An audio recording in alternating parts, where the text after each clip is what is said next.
आइए हम लोग एक नया चैप्टर ट्रिग्नोमेट्री देखते हैं। ठीक है, ट्रिग्नोमेट्री में एक फार्मूला आता है पाइथागोरस प्रमेय, इसको पहले देखते हैं, इस पर फिर क्वेश्चन हम लोग करेंगे। ये क्या है, एक समकोण त्रिभुज है जिसमें ए बी है, ये बी सी है और ये ए सी है। इसको बोलते हैं कर्ण। क्या बोलते हैं? कर्ण। इसको क्या बोलते हैं? लंबाई। इसको बोलते हैं लंबाई। इसको क्या बोलते हैं? आधार।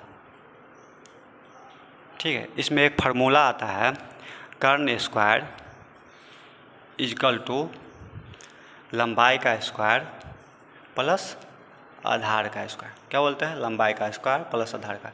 इसको शॉर्ट फॉर्म में लिखते हैं एल का स्क्वायर प्लस आधार का स्क्वायर। इस पर बहुत से क्वेश्चन आते हैं। इसमें trigonometry ratio, all trigonometry ratio निकालने के लिए बोलता है, सभी रेशियो निकालने का कहता है, जैसे sine theta, cos theta, tan theta, cot theta और सेक थीटा और कोसेक थीटा। ठीक है, जिसमें एक मान लीजिए कि दिया रहेगा साइन थीटा इजकल टू 3/5 दिया रहेगा। अब बोलेगा cos theta, tan theta, cot theta, इस सब का मान निकालने के बोलेगा सेक थीटा, कोसेक थीटा, क्या बोलेगा? ये सब का मान निकालेगा। मान लीजिए ये क्या है? थीटा है। क्या है? थीटा एक कोण है।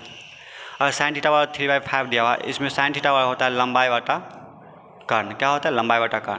तो इसमें क्या दिया हुआ है? लंबाई का मान दिया हुआ है और कर्ण का मान दिया हुआ है। तो हमको क्या निकालना होगा? आधार का मान।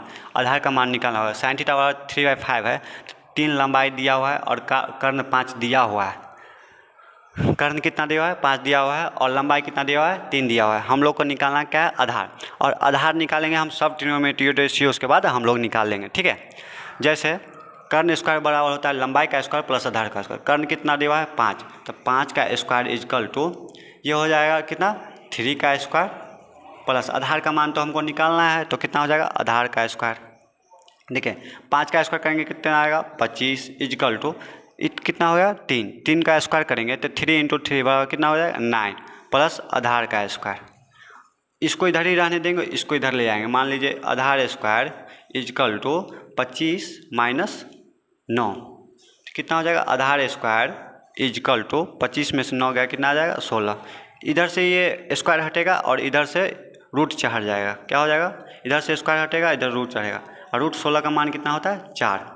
ठीक है, तो आधार का मान कितना निकल गया? 4। अब बोलेगा सब ट्रिग्नोमेट्री निकालने के लिए, तो देखिए ये लंबाई बटा कर्ण होता है। कॉस थीटा वाला क्या होता है? आधार बटा कर्ण।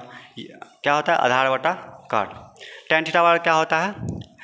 लंबाई बटा आधार। देखिए ये हम 3 गो निकालेंगे और इसके बाद सब के सब इसका ये 3 गो याद होगा और ये 3 गो अपने आप निकलेगा।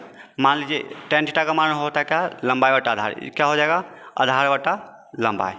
इसका उल्टा हो जाता है। टेन थीटा का उल्टा कॉट थीटा होता है, कॉस थीटा का उल्टा सेक थीटा होता है। कॉस बराबर क्या है? आधार बटा कर्ण। तो ये क्या हो जाएगा? कर्ण बटा आधार। कितना हो जाएगा? कर्ण बटा आधार। और देखिए साइन थीटा का उल्टा होता है कोसेक थीटा। तो 5/3 हो जाएगा। कितना हो जाएगा? 5/3। और उसके पहले कर्ण बटा लंबाई। तो कर्ण कितना दिया हुआ है? 5। लंबाई कितना है? 3। ये हो गया। सब ट्रिग्नोमेट्री से निकाले, ये सब मान बैठा देंगे। आधार का मान कितना है? देखिए कॉस थीटा इजकल टू कितना है? आधार बटा कर्ण। आधार कितना है? 4 निकाले हैं। कर्ण कितना दिया हुआ है? 5 दिया हुआ है। उसके बाद क्या है? Tan theta. टेन थीटा का मान क्या है? टेन थीटा इजकल टू लंबाई बटा आधार। लंबाई का मान कितना दिया हुआ है? 3। आधार का मान कितना है? 4। फिर इसका कॉट उल्टा हो जाता है इसका, तो 4/3 हो जाएगा। सेक क्या होता है? Sec theta. तो सेक थीटा देखिए कॉस का उल्टा सेक होता है, तो कॉस है 4/5, तो ये कितना हो जाएगा? 5/4। आप लोग कमेंट करके बताएं कोसेक थीटा का मान कितना होगा। ठीक है, एक चैप्टर 10 में हम देखेंगे। पहला क्वेश्चन है, ये आप लोग को समझ में आया तो लाइक एंड शेयर करें, और अच्छा लगे तो सब्सक्राइब भी करें। Thank you. अगला वीडियो में देखेंगे अगला चैप्टर क्लास 10 का, और सब क्वेश्चन करवाएंगे। आप लोग कमेंट करिएगा तो। Okay, thank you.